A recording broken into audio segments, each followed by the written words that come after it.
This could happen any day, perhaps hundreds of times or even thousands, but it will happen. I want to warn all husbands, be vigilant. We all deny this, we think that this cannot happen to me. But just as it is true that the sun rises in the east, a devoted wife today will probably sleep with a man who is not her husband. Yes, I said today. Do you have any doubts? Better not. Look around, wake up and feel reality. Look deep into your mind. If you had the opportunity to cheat on your wife with a young beauty, would you not take it? Think before you answer. Be honest with yourself. Can you say for sure? Are you absolutely sure? Think about the thrill of that chase. Imagine the excitement of her touch, the smell of her hair when you hold her close. Imagine how a young beauty slowly undresses in front of you, revealing her innocent charms to you. I'm willing to bet at least half of you would succumb to this temptation. Admit it, no one will know about it. You can do it. She is so new and intoxicating, a new face to kiss, new lovely breasts to caress. Her hot, thirsty body, so warm and fresh, beckons you to taste the forbidden fruit. You're thinking about this, aren't you? Now, are you wondering if you have the strength to resist? Do you love your wife enough to ignore that delicious, seductive body? Now ask yourself this question. How much does your wife love you? Is she attracted to your slightly protruding belly? What about receding hairlines? Do they turn her on? Remember those nights when you rolled over and fell asleep without leaving her satisfied? Are you Don Juan or Don Knotts? Are women really that different from us? If you could change, why couldn't she? This is a difficult question. Can you say with complete confidence that she will not change? Well, can you? Now, I thought I was one of the few who truly loved his wife. I was sure that she would always be faithful to me. I have been tempted many times by younger and more attractive women, but I loved my wife enough to resist this temptation. I made a promise to love, respect, and be faithful to her, rejecting all others. This promise came from the heart. I intended to take this oath with me to the grave. Trina didn't seem to share my understanding of marriage vows. She loved me, I was sure of that. Didn't she? I found out that she had someone completely by accident, and this made me doubt everything that made up my little naive world. Damn it. She cheated on me. I love Trina, and I am ready to give her everything, everything except this. My name is Danny. Everyone calls me Dan. Trina has been my wife of 12 years. The story of our acquaintance is ordinary. We met, started dating, and got married. I work as a security system salesman, and Trina is a doctor with her own practice. We have a beautiful house and have led a good life, at least until that Friday. My Friday afternoon meeting with Mike, the head of security at a large shopping center, was drawing to a close. We signed the final contract for the modernization of the video surveillance system. The system covered a closed parking lot. We were discussing how well the cameras worked when he said, "You need to look at the shot we got at the lower level." It was Wednesday afternoon. He did a search on his work computer and brought up the video on the screen. Man, this new system is amazing. We didn't even realize how much we were missing. On the screen was a car with two people inside. They were clearly doing something passionate. The shot was from the passenger's side of the car. The woman sitting on the dark-haired man's lap moved up and down enthusiastically. "Now look how cool this is," Mike said. The camera moved slightly and zoomed in, giving a perfectly clear view of the woman's face. She was full of emotion, with her eyes closed and biting her lower lip. My heart stopped. It's like I died. You guessed it. It was Trina, sitting astride a strange man right in the shopping center parking lot in his car. Mike, I need to get back to the office before closing. Can you send me this file by email? I want to show it to the guys." "No problem, bro. I'll post a couple more good shots." "Thank you, Mike. See you." Our marriage was over. This was the only thing I was sure of. At such a moment, you can ask yourself a million questions, but the answer will be the same. I don't know why, I don't know who, I don't know for how long, and I just don't know. The fact remains, does it matter? I fulfilled my part of the agreement, but Trina did not. I came home a little earlier than usual. I ordered pizza and checked my email. My happy life was changing before my eyes. I had already accepted that my beautiful fairy tale marriage was over, at least as I knew it. But I can survive this. People all over the world experience tragedies every day and move on with their lives. The pizza arrived before Trina returned, and I was eating sluggishly when it arrived. Hi, honey, how was your day? Oh, you ordered pizza. I was thinking maybe we could go somewhere today. I don't feel like it, I said, continuing to chew the tasteless mass. Did something happen? Yes. Do you want to talk about it? No. I left the kitchen and went into the office, closing the door behind me. A few minutes later, she knocked.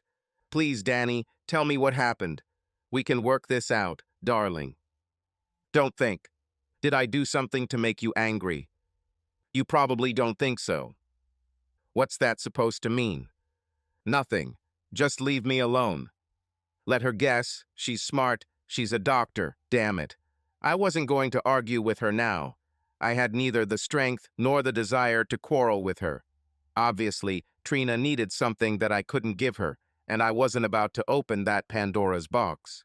At night, I slept in my office, finding no peace. Some of you husbands would probably want to sort things out. Someone would have developed a cunning plan for revenge, but I did neither one nor the other. I didn't even care who the man Trina slept with was. I took a shower and left the house to take care of the lawn.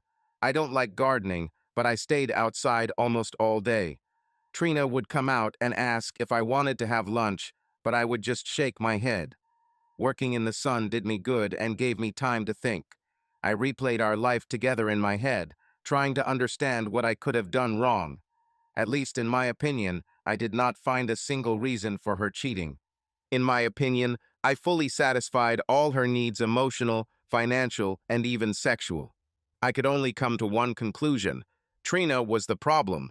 Let her deal with the consequences herself. I didn't intend to take any part in this. It's her marriage, and it's up to her to decide whether to keep it or not. I didn't want to run away, but I didn't want to fight her either. After a hard day in the sun, I returned home and took another shower. As I stood under the streams of hot water, I felt her hands on my back.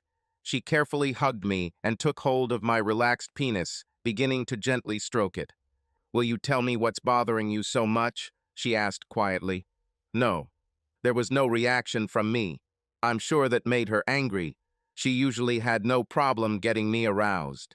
The next day, I removed everything from the guest bedroom and moved there. Now I went to work and came home to my new room. This became my new routine. Trina kept trying to talk to me, but I stubbornly remained silent. I still loved my wife. These things don't just click away. But every day I became more and more detached. Her actions hurt me deeply. Trina felt it too. She had the key to the door behind which we were imprisoned.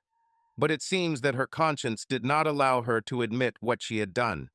We lived for several weeks as if we were prisoners in our own home. An ordinary routine without the same love and warmth. One day, on a sunny Saturday, she came up to me and asked, Dan, can we put this all aside and just talk? For what? Don't you understand yet? Then it was as if something dawned on her, as if a light bulb had turned on in her head. The blood instantly drained from her beautiful face. She burst into tears and ran into our bedroom. Well, now everything has become clear. I'm sure she now realized that I had found out about her secret. She spent the entire day in our bedroom crying. I didn't see her once all day. I wasn't going to console her. After all, I was not the cause of her pain and grief. The fact that she now knew the reason for my cold behavior did not change anything. I didn't feel any responsibility for the break between us. She ruined our marriage and broke her vows. Some will say that it takes two to tango, and that perhaps I, too, have something to do with her cheating. You may be right, and you are entitled to your opinion, but I had no reason to think so. Trina and I always discussed our marriage honestly, and she knew all of my views on commitment and trust. The next morning, Trina looked terrible. I don't remember ever seeing her in this state, but to be honest, I didn't care. I hoped she was going through at least some of the pain I went through. Carefully approaching me, she asked, Dan, will you talk to me now? she said quietly. Of course, Trina. How are you feeling this morning? Like your parents, I haven't heard from them for a long time. How about some Italian food for dinner? Please, Dan, don't do this. Tell me what you're going to do. Are we breaking up? Can you forgive me? I'm not going to do anything, Trina. I don't understand. Tell me what to do. Tell me what you want. No, Trina, that's not how it works. You're the one who ruined our marriage, excuse the pun, so it's up to you to decide what to do with it now. You didn't think about me when you decided to sleep with that guy. You made that decision alone. Now deal with the consequences yourself, I said coldly. You mean our marriage? No, Trina, he stopped being ours when you decided to sleep with another man. We had a contract, you and I, a contract of loyalty to each other. You didn't consult with me or try to renegotiate the terms of the contract. I followed these conditions, but you did not. This is your decision and yours alone. How can you be so cold? Do you hate me that much? She could no longer hold back her tears. Her head dropped. She sat, almost curled up in a fetal position. No, Trina. I vowed to love and respect you until death do us part. I will love you and remain faithful, whether we are together or apart. I will keep my vows even if we get divorced. Oh God, no, Dan. Now the reality of her actions dawned on her. She began to realize the consequences of her actions. Trina spent the rest of the day alone, in deep thought. Since I found out about Trina's betrayal, my feelings have become so dull that I almost didn't care whether I was alive or dead. I existed on autopilot. I ate because it was lunchtime. I worked because that's what I do from 9 to 5. I slept, although poorly, simply because it was night outside. I didn't do anything out of my own desire or need. I did everything just out of habit. I wonder where I'll be in a week or a month. Now my fate was in Trina's hands. That night she came to my bedroom. She carefully sat down on the edge of the bed and asked softly, Dan, are you awake? What do you want, Trina? I'm trying to sleep. I wanted to say how sorry I am. Well, yes, and now that you said you were sorry, everything will be fine again, right? Just let me sleep unless you have a magical way to erase how you ruined 12 years of a happy marriage. Please, Dan, let me explain everything. Wait, Trina, I have just one question for you. Is there a reason why it's my fault? I mean, I didn't love you the way you wanted. Did I not pay enough attention to you? Was he a bad lover? Oh God, no, Dan. You are everything I dreamed of and wanted. Did I do anything to push you towards another man? No, Dan, it's not your fault. Then, Trina, I don't need an explanation. I just need to know what you plan to do next. Are you going to leave me? No, Dan, no. I never want to leave you. You are my life, and I will do everything so that we can be together forever. Then fix it, Trina. Make the pain go away. I would love to, with all my heart, but I don't know how. I know I said I didn't care how she solved this problem, but rest assured, I will not tolerate lies or betrayal. If Trina decides to fix our broken marriage, it must be in a way that satisfies me. I would rather live my life without her than without trusting her. My gut feeling was that Trina wanted to save our marriage. Her task was to convince me that her affair was over. It won't be easy for her. I don't intend to be a fool. My trust in her had evaporated to the point that if she had told me the sky was blue, I would have gone and checked. Trina seemed determined to fix what was now broken. She said over and over again how sorry she was. I asked myself if she regretted being caught or the act itself. Her next move shocked me. Not the step itself, but the fact that it didn't occur to me. She took a test for sexually transmitted infections and showed me the results. Before I looked at them, I looked at her. Should I take the test too? She didn't answer right away. She wasn't as embarrassed as I expected. Trina tried to find the right answer. This is not necessary, but if you want, I will do tests for both of us. Why do you say that this is not necessary? All my tests are negative, and this only happened once. You and I haven't made love since then. I received an answer to a question I didn't ask. I saw in her eyes that she was telling the truth. It wasn't a long romance. It was a one-time mistake, but a mistake nonetheless.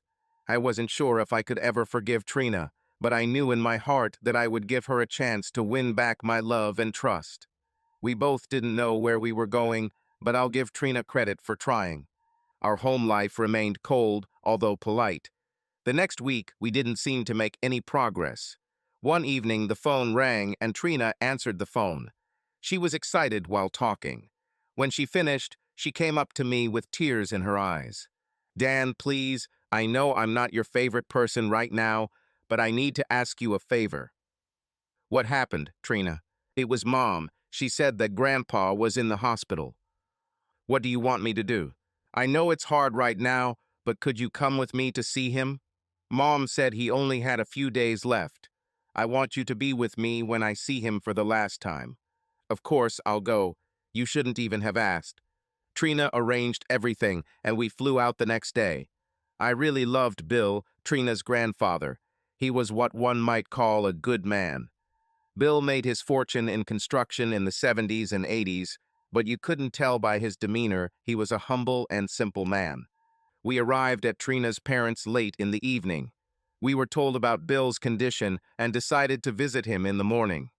This was the first time in weeks that Trina and I slept in the same room. We have decided, given the circumstances, not to inform her parents of our concerns at this time. It was quite awkward getting ready for bed that night. We didn't talk. We each went about our evening ritual. We both went to bed a little after 11. I'm sure an hour passed before Trina asked if I was awake. Yes, I can't sleep either. Dan, I missed you so much. I hardly sleep when you're not around. I know it's hard when your loved one is not around. Does this mean you still love me, Dan? You know that yes. I just can't forget what you did. Do you think we have a chance of getting through this? I hope so, Trina, but you know it's all up to you. You tell me that all the time, Dan. But it doesn't seem fair. You're not helping. Was it fair to me when you slept with another man? You didn't need my help then, did you? I know you're right, but I'm scared. I'm afraid I can't. I don't know how to fix everything. Please, Trina, try to sleep now. The main thing now is Bill. Okay, but you're wrong. What? The most important thing for me is you. Could you do me one more favor? Which? Could you hug me tonight? I raised my hand and Trina pressed herself against me. She kept me like that until the morning. The next morning, we went to the hospital at 8. On the way there, Trina asked her mother to let us be alone with Bill. She looked a little puzzled, but agreed. When we arrived, Bill was conscious. Trina and I entered his room together. Okay, what the hell is going on? Those were Bill's first words. Nothing, we just wanted to visit you, Trina replied. Don't try to trick the old trickster, Trina. I may be dying, but I'm not blind. I was stunned. Trina told him the whole sad story. She hid almost nothing. 15 minutes later, Bill knew everything I knew. Well, you guys have an interesting story. So what now? Can you forgive her, Dan? Or does he intend to leave her? Well, Bill, we're trying. Trina, honey, could you go get some water or find something to do, or just go away for a few minutes? I need to talk to your husband alone. Trina nodded and left the room, and Bill turned to me and got straight to the point. Look, I don't have much time to sit and hold your hand. I need to know, do you love her? Yes, sir, I do. Well, what's the problem then? Tell her you love her. Forgive this fool and continue to live together. It's not that simple. How simple it is. Everyone is trying to make life difficult these days. The truth is that you don't trust her. She slept with someone else, and it made you angry. Now you think she might do it again. Has she ever lied to you? I doubt she's even capable of this. Just stop guessing and ask her directly if she will do it again. Trust me, she won't lie. She just doesn't know how. I wish it were that simple. Son, in my time, we made deals with words and a handshake. We trusted the other person's word. If you still can't trust her word, then have her sign something. Talk to a lawyer if necessary. Dan, you and Trina are good for each other. Don't do anything stupid. Now send her here. I need to talk to her in my own way. I shook Bill's hand and wished him well. I found Trina and told her that she could return to his room. I was left alone in the waiting room, deep in thought. Bill was himself, he said what he thought. Maybe everything really was simpler than I thought. I began to doubt my decision. Can I just forgive and forget? Bill died that night. I knew he would be remembered fondly. I called my boss and said that I would stay for a few days to attend the funeral. On those nights, I felt closer to Trina than ever. It was hard for her to cope with the loss, and I was there for her during this difficult time. I returned home on Sunday, and Trina stayed behind to help her mother. For the first time, I was left alone in our house. Not literally, Trina has left without me before, but before, I always knew that she would return. And now I was alone, and this feeling of loneliness came over me. I was afraid of life without my wife. I also knew that without trust, our marriage could not survive. I started working long hours, avoiding an empty house. One evening, as I was returning home after a long day at work, I noticed my neighbor George from the house across the street waved at me and walked towards me. George is a tall, blonde, typical surfer, although a little older than me. He wore long, slightly disheveled hair.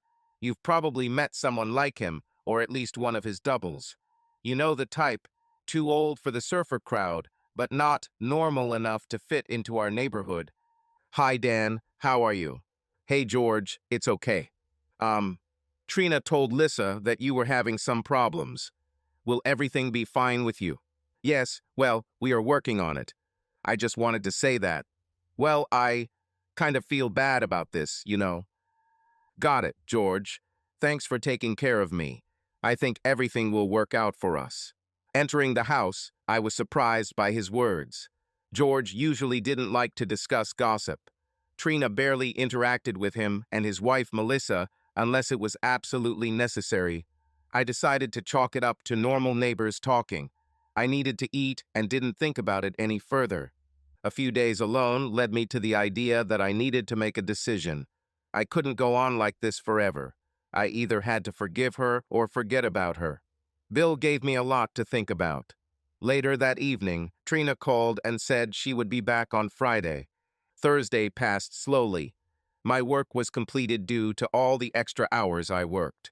At about 4 o'clock in the afternoon, I started to get ready to go home when suddenly Rich, one of the other salesmen, came into my office and suggested that I have a beer after work.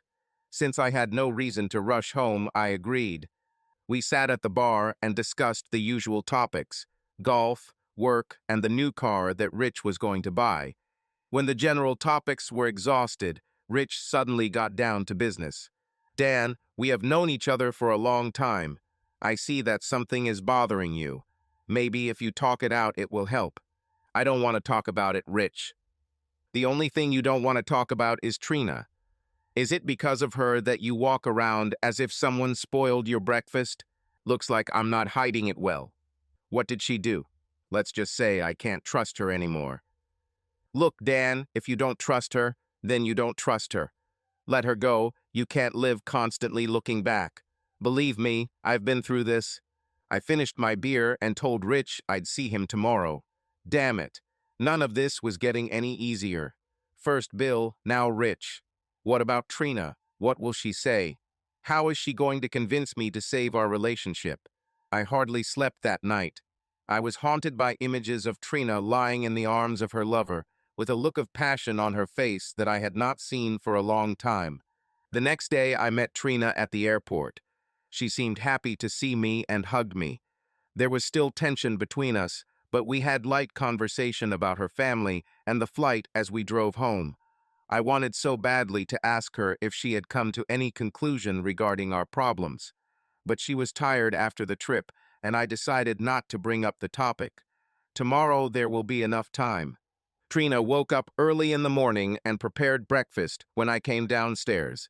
We ate slowly, and she seemed calmer and more confident. I wondered where all this would lead. Has she decided to give it all up? Will he say it's over? I couldn't resist and asked. Trina, have you thought about everything?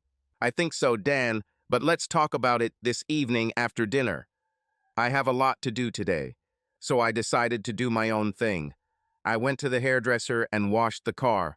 I did all the little things that came to mind. It seemed that time had passed into another reality, where minutes became hours. That evening was like a first date. You don't know what to expect, but you hope for the best. Trina looked great. She had her hair and nails done and was dressed to the nines. I prayed that I would not be the one to die that night. She cooked my favorite dinner. Something was clearly brewing. After dinner, we moved into the living room to talk. Dan, I want you to know how sorry I am. I know I hurt you. You don't want to listen to explanations, so I won't go into them. She paused and then continued. Thanks to you, I realized that I couldn't live without you. You made me take responsibility for my actions, and I finally had to grow up. When we visited my grandfather in the hospital, he gave me advice. What advice? We discussed the same thing you and him discussed, truth and trust. Now I understand why I had to deal with this myself. This is my responsibility and entirely my fault. She stopped and took a deep breath. I saw how hard it was for her. Well, that's how it should be. If it were easy, she wouldn't learn anything. Trina continued. Dan, when did you leave after the funeral? I know this will sound a little confusing, but please try to understand. So, we met with Bill's lawyer to discuss inheritance issues. We'll have to say it straight. Bill left us a significant fortune. What do you mean, Trina? He left us a little over $9 million. That's great, Trina, but how does this solve our problems? I thought you'd be happy. Aren't you happy? Yes, Trina, I'm happy for you. Dan, when you talked to Bill, did he tell you to see a lawyer if you couldn't trust me? Yes, he said that everything needs to be documented.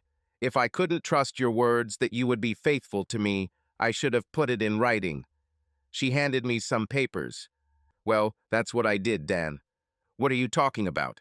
I met with Bill's lawyer after the will was read out. I have arranged it so that if you catch me in a lie and we break up, then all the money will go to you. What? Why did you do this? To prove that you can trust me. It will be some kind of punishment if I do something to separate us. This is the only way I can think of to get you back. Trina, I don't even know what to say. Don't say anything, just forgive me, please. I knew that it would be unbearable for me to be without her, and she tried, really tried. This crazy document was not at all what I expected, but at least in spirit she did what I asked. I asked her to fix our broken marriage. I guess time will tell if she succeeded. She came up to me with eyes full of anticipation. How could I refuse her? I told her we'll try again. We hugged and she kissed me. Trina took my hand and led me to the bedroom. I realized that she had planned all this. While undressing her, I noticed the new underwear she was wearing. I bet she bought it today, knowing we'd be making love tonight. We haven't had sex in months. I looked at her naked body as if I was seeing it for the first time. I caressed her smooth skin. It was beautiful. That night, Trina and I made up for all the weeks we had missed. The next morning at breakfast, we held hands and talked. Trina was beaming and full of delight. She spoke to me as if I were a best friend or lover whom she had not seen for many years. I just listened. I couldn't even get a word in. Dan, I missed you so much. I'm so happy you're back. I still can't express how sorry I am. Believe me, it only happened once, with George. When the nurse found us in my office that day, she quit when she saw me with George. I just knew that she would tell you everything. Damn it, George. I thought I already had problems, but now there are 9 million times more of them. Trina never seemed to know how to shut up in time. Yesterday, I was a 35-year-old man looking at the world through rose-colored glasses. I believed in love and loyalty. I made vows to be faithful, and I was going to keep them. I lived in a world where there are no lies or secrets between lovers. The trust was absolute, and the marriage was forever. Well, who am I now? I'm definitely not the same guy anymore. My heart has been ripped from my chest and replaced with a scarred, hardened organ that serves only to pump icy water through my veins. The man Dan was yesterday was killed as if he had been shot straight in the head with a .45 caliber. My wife Trina pulled the damn trigger. She destroyed everything that was sacred to me. For months, she had a chance to cure me of the disease that she caused. Damn it, she's a doctor. She could have saved me somehow. But she chose to kill me with her betrayals and lies. She almost brought me to recovery at one point, but another one of her false pretenses caused a relapse and the eventual demise of poor Dan. You all probably know my story. It seems like I'm the only one who didn't know about it. Let's sum it up. My lovely wife, Dr. Trina, was caught in a very compromising situation by me. I decided not to tell this bitch that I knew everything. My plan was simple. Let her figure it out on her own. She had caused a rift in our marriage, and I was going to give her a chance to fix it. But as time went on, she didn't even come close to healing our broken bonds. Months later, she decided on a plan involving her inheritance from her recently deceased grandfather. I no longer saw a way out of our crisis, and in a moment of weakness, I forgave her infidelity. In her chatty spirit, my wife tried to explain herself and admitted to another affair. Yes, it turns out that there was more than one betrayal. Now I knew about at least two of her novels, but she had no idea that I was aware. I am not one of those men who is driven by greed, or perhaps it would be better to say that I was not one. In fact, even now it's not about the money. The point is that Trina put her money on the line to assure me that she would remain faithful to me. I've given her so much at this point that I don't intend to give her any more. She took all my love, and I was left empty. Ever since I learned of my loving wife's affairs, I have fallen into deep apathy. Life no longer has value for me, and I stay with it only out of habit. I was sliding down, and Trina noticed it. "Darling, what happened? Are you feeling unwell?" she asked, putting her hand to my forehead to check my temperature. "I'm fine, Trina. It's our fucking sick marriage that's sick." "Dan, dear, I thought everything was fine with us." "What's wrong, honey?" I thought. "Well, you said you forgave me. Have you changed your mind?" "Yes, Trina, a lot has changed. I used to think that you loved me, but now I see that I was wrong, mortally mistaken. But I love you. Leave it, Trina. It won't work anymore. You made a fool out of me. What do you get out of treating me like this? Is this some kind of sick game? Do you like hurting me? Why, Trina, you have everything: money, a career. Why not just leave if you don't love me? So you know about others." "I was wondering how long it would take you to find out," she answered coldly. "Yes, Trina, you told me everything yourself, but that doesn't explain why you did it. Be honest for once. Why? Why not just leave? Why did you have to play with my feelings?" Trina stood up and took a few steps before turning to me. "You're just an idiot, Dan," she said with contempt, and left the room. As I said, Trina was smart, perhaps too smart. There was clearly some hidden meaning in this whole damn mess that I couldn't understand yet. I needed to distract myself, to forget myself for at least a few hours, so as not to think about Trina and what she did to me.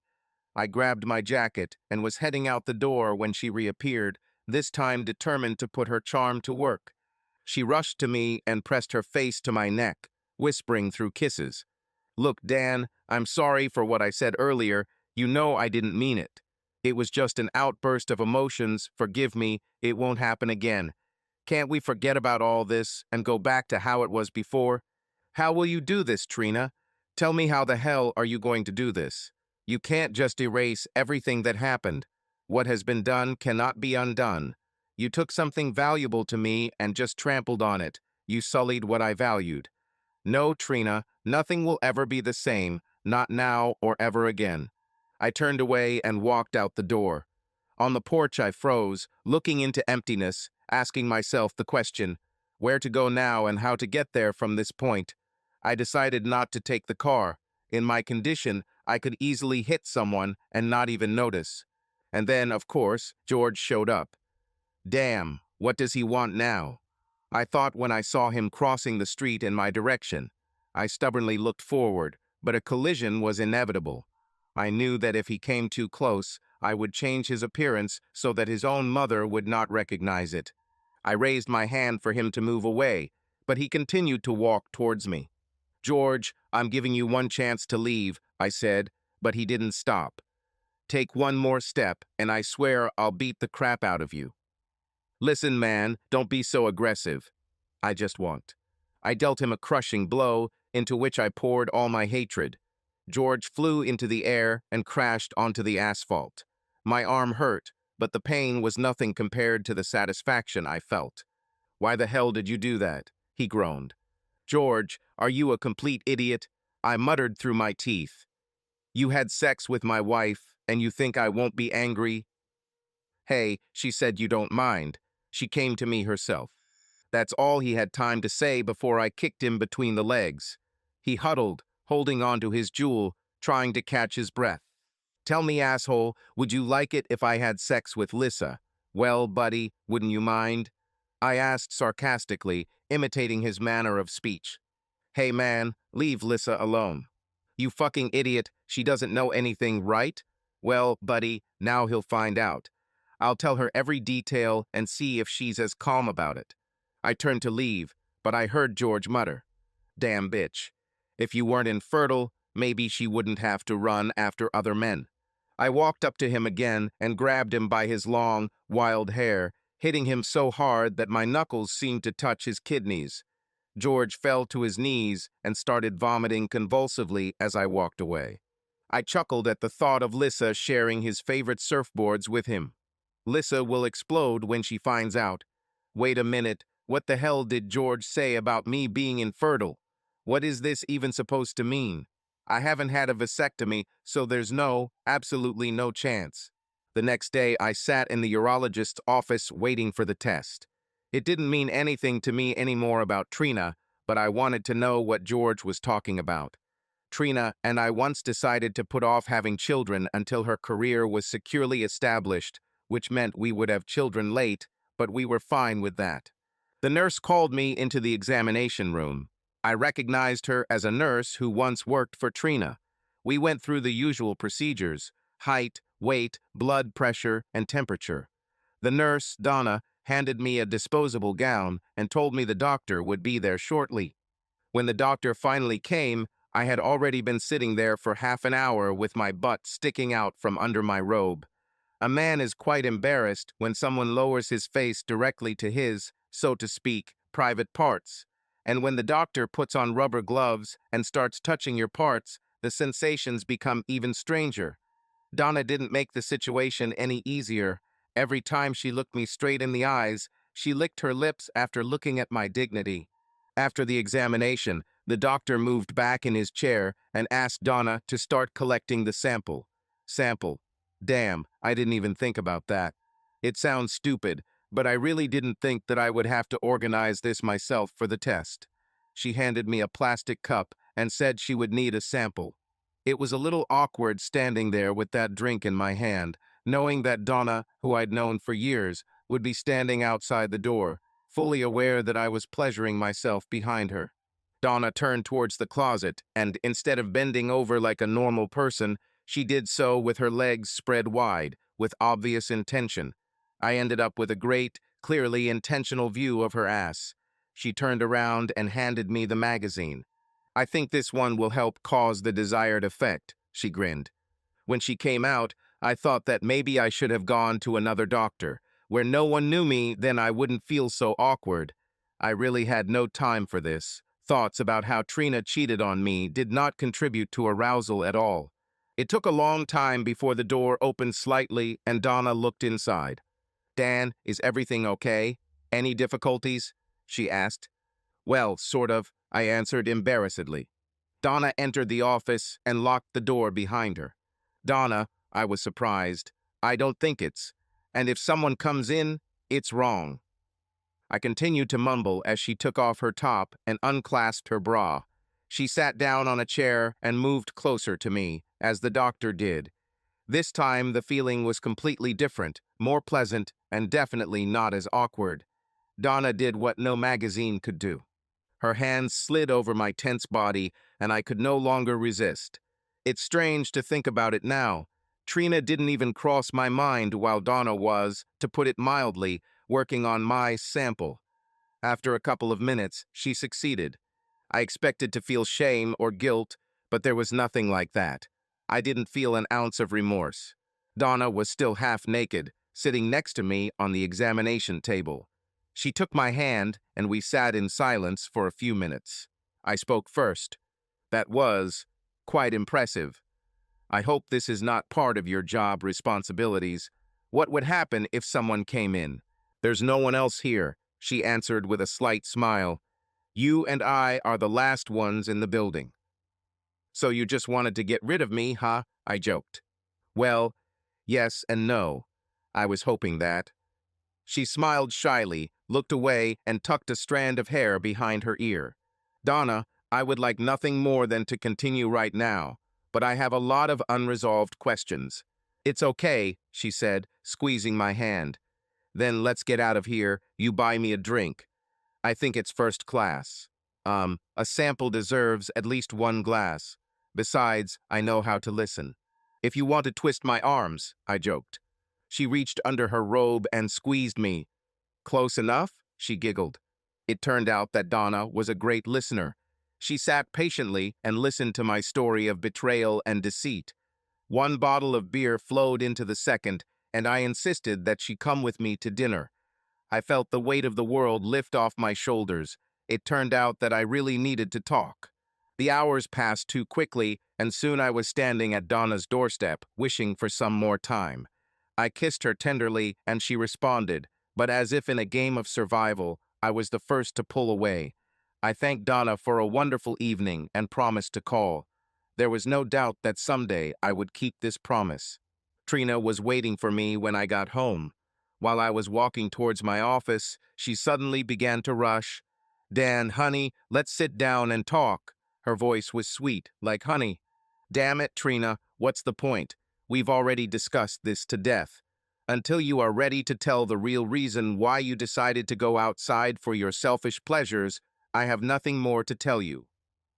But Danny, she sobbed, I don't. She stuttered, and then the tears began to fall. I walked into the kitchen, tore off a piece of paper towel, and tossed it to her on the way back. Her tears were as sincere as my sympathy for her. There was no point in soiling one of my handkerchiefs with the nonsense she was spouting. I walked past, straight to my office. She shouted, I love you, Danny, emphasizing the last word so that I could hear her through the slamming door. No matter how hard I tried, I could not fall asleep. Many thoughts were spinning in my head. What did I do to deserve all this? Maybe Trina was just bored with me, but it didn't seem logical. She made it very clear the last time. I love you, Danny.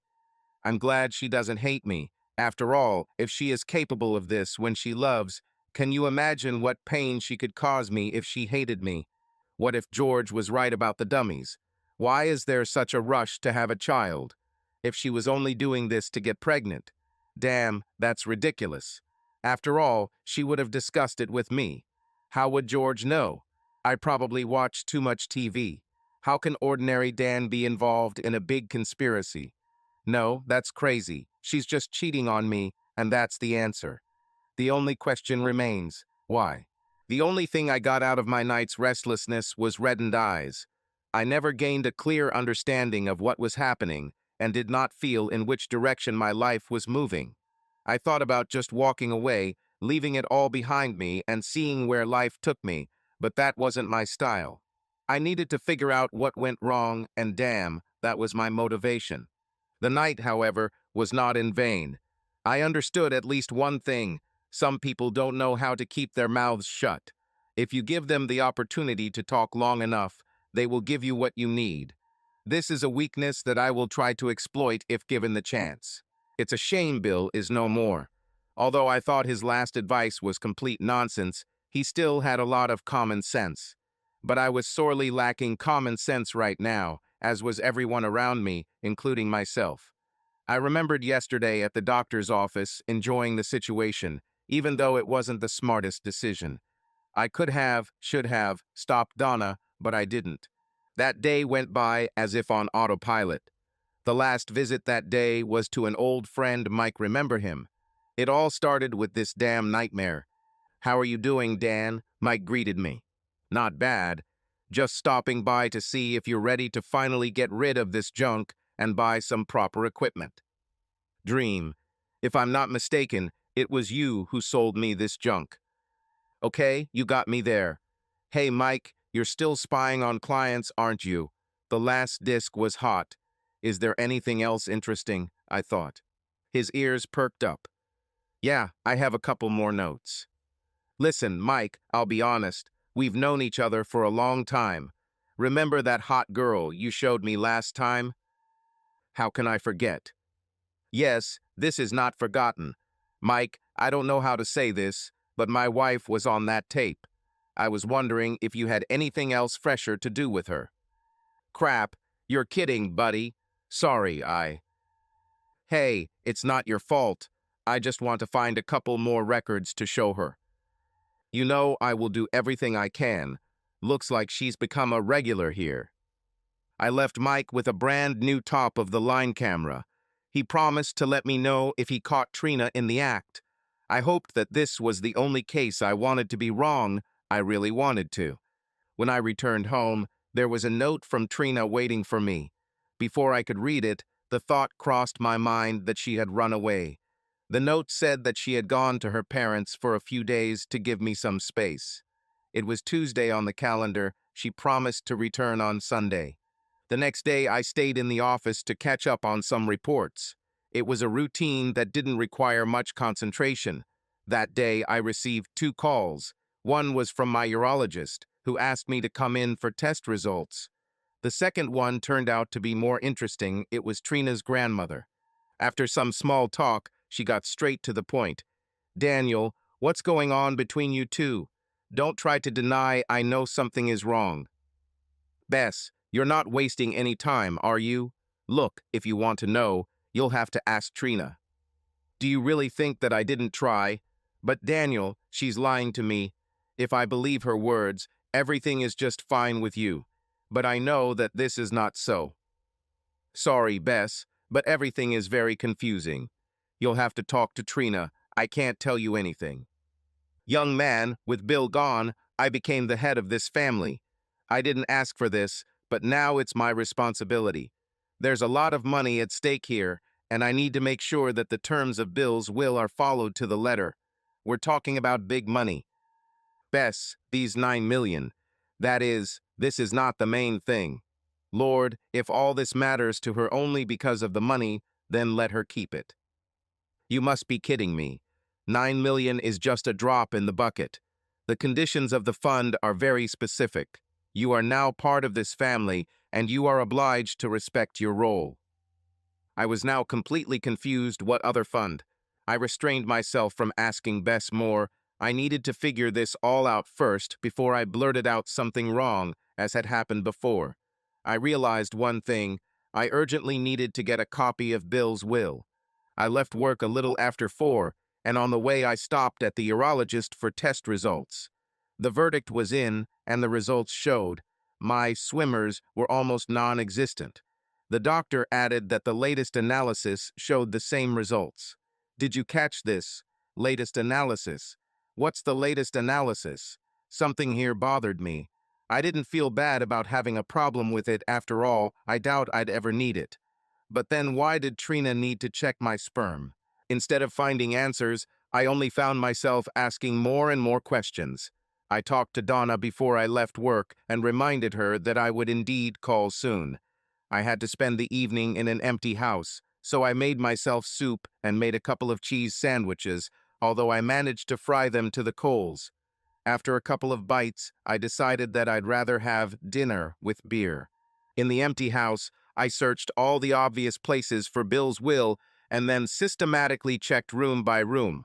Room after room, I was left empty-handed. The only thing I found was the key to our safety. Now I needed to remember which bank we got it from. The next day, at lunchtime, I found myself in the foyer of the bank. If I open the safe and see even more questions, I'll probably be taken to a mental hospital. And as luck would have it, I actually found a will in the safe, as well as several other interesting documents. The will was as thick as the Bible, and I realized that I would need the help of specialists to understand all the nuances. I was lucky to find a law firm that dealt with both inheritance issues and divorce proceedings. I wanted to be prepared because I saw no way to save our once perfect marriage. I told them the facts I knew and answered all the questions I could. That evening, after another Budweiser dinner followed by a couple of Miller Lights, I settled into a chair and began reading Trina's old diaries, which I found in the safe. After several pages of banal notes, I came across a page that literally turned my entire understanding of Trina and our marriage upside down. It was all there, black and white, and I could hardly wait to give it to my lawyer. I found exactly what I suspected he would find when he looked into the will. Saturday was a sad day for me as I collected everything I had accumulated over the past 12 years. I left everything that would remind me of Trina that part of my life was over. She turned out to be just a bunch of lies and deceit. For 12 years, I poured all of myself into a marriage created by a demon driven by greed and an implacable lust for money. Trina knew about the terms of the fund that her grandmother had recently mentioned. The amount was unknown and depended on the accumulated funds at the time of Bill's death, but was clearly in the hundreds of millions. The $9 million was just a handout, pocket money, until the fund got going. Trina would have inherited everything if the terms of the will had been met. The will explained the terms more specifically, but the gist of it was this. Bill, although he loved Trina, did not trust her very much either. He made sure she achieved something in life before winning the grand prize. A long and happy marriage, a career, and a child, these were the conditions. Trina's diary showed the dark side of my sweet wife. She intended to take the money, and I would become history for her. This plan had been in motion even before we met, and judging by recent events, she intended to follow it to the end. As I expected, phone calls started pouring in on Sunday afternoon. I turned off my mobile phone. I didn't want to hear anything. I didn't leave a note, and I had a day to process my grief. I really cried. I was in pain. I had felt the end coming for some time, but I wasn't as ready for it as I thought. Many questions have now been answered. Trina's uncontrollable desire to become pregnant explained her affairs on the side. Apparently, when she failed to conceive from me, she took on a whole team of lovers. Why did I become her lucky one? I just happened to be in the right place at the right time. Trina needed a husband, and she needed to remain married in order for the terms of the will to be fulfilled. Now I understood why she assured me of her love and tried to save our relationship, all for the sake of money. All this is for the sake of money. I thought about taking the next day off, but I was already tired of this self-pity.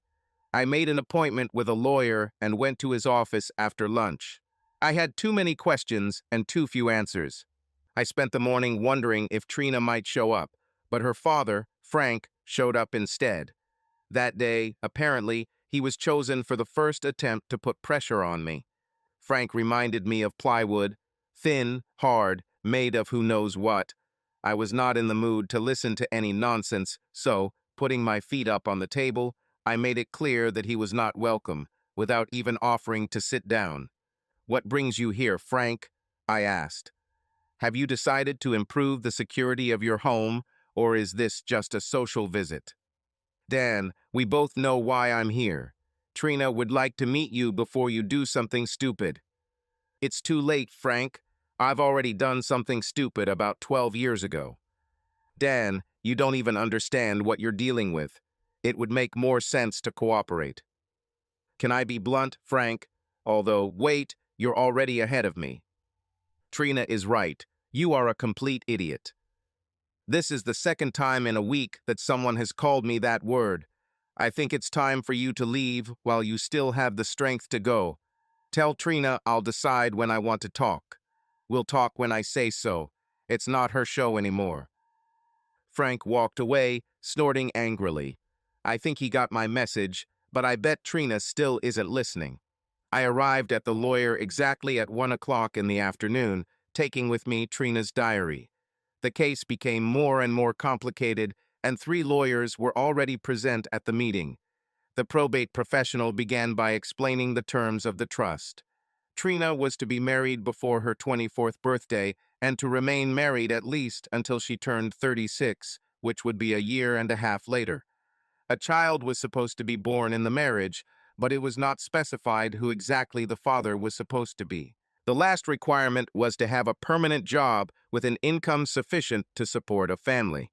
While we were discussing the will, my divorce lawyer was poring over Trina's diary. Another important detail was the amount of the inheritance, give or take, depending on interest rates, about $450 million. Old Bill, I must say, has done quite well for an ordinary farmer, hasn't he? We discussed many ideas and options, and I left the office after 7 in the evening, shaking my head. Over the next couple of months, Trina was persistent. She begged and cajoled me to see the whole picture. But I saw much more than she thought. She didn't understand how the desire for money was destroying her, but it would soon become clear to her. Her day of reckoning was just around the corner if the idiot succeeded. I didn't sit idly by all this time. My buddy Mike sent me some incriminating tapes of Trina that I planned to use in a civil suit against her. I was going to insist on paying the money she offered me as a sign that she would never deceive me again. The video evidence clearly proved that I was right. I felt confident about meeting Trina, although I'm sure she felt the same. We were supposed to meet on my territory, namely, in the office of my lawyer. There were lawyers nearby, but over the last couple of months, they all began to think I was crazy. Maybe that was true, but I needed to prove something, at least to myself. It was my meeting. I set the conditions and time. I sat at the head of the table with a team of lawyers on either side, ready to end this once and for all. Trina's lawyers entered first, followed by her parents and finally herself. Trina's pregnancy was obvious, and this fact did not go unnoticed by me. This only strengthened my decision and reminded me how insidious my almost ex-wife is. One of Trina's lawyers began the conversation. "We are prepared to offer a very generous settlement if you agree to postpone the divorce proceedings that we are here to discuss." I got up and headed towards the door. It was made clear that this meeting was solely between Trina and myself. I wasn't about to listen to anyone else on the other side of the table. When I left instructions for my lawyers to lay out the rules for the next meeting. The only difference was that the person who violated the agreement would no longer be invited. The delay was expected, but the impudence still angered me. At the next meeting, everyone seemed to understand the seriousness of our intentions, and we returned to the table. This time Trina started first. "Dan, I hope you'll change your mind about leaving me. As you can see, we will have a child." "Nice try, Trina. What else do you have?" "Well, if you do decide to divorce, I'm ready to make you an offer if you agree to postpone the process for a while." "You mean for about 16 months? I see you understand the seriousness of the situation. Or rather we, are willing to offer you $3 million for every year of our marriage. At the time of our separation, it will be 14 years. "No, I have another offer, something like 50-50. "You can't be serious." "Okay, then let it be 60 to 40. "No, no way." "Okay, final offer, 80-20, take it or leave it." "Maybe I would be willing to give you 20. "No, dear, 80 for me and 20 for you," I said without batting an eyelid. Trina almost began to seethe with rage. "You damn idiot. Okay, get your divorce. My lawyers will overwhelm you with court cases, so it won't matter anymore. I tried to resolve the issue peacefully, but now you won't get anything," she hissed. "No, I don't want a divorce," I said, placing the annulment on the table. "This means that we were never married." Her other lawyer jumped up, his face red. "You can't pull off a scam like that." "Already did it, with the help of Trina and her diaries. Does the word fraud mean anything to you?" It meant a lot to the judge who issued the revocation. Everyone looked at Trina, who sank down in her chair. I wonder how many of you have seen a person lose $450 million, or rather $459 million in an instant. Most would think this was a very sad sight, but for the idiot, it was a sweet victory. Want to know what was the best? No, it's not about the money after taxes and attorney's fees. I would get almost nothing. The main thing was that I no longer needed to regret what once happened. This did not happen. Now I was free from the bonds of marriage from a legal point of view. Our marriage never existed. By the way, does anyone happen to know Donna's number? I'd like to call her. Subscribe to our channel so that your love doesn't cheat on you, and go ahead and listen to the next story, because this story is nothing compared to the next one. If you're under 18, don't even think. Click to the next one. Click to the next one. Click to the next one.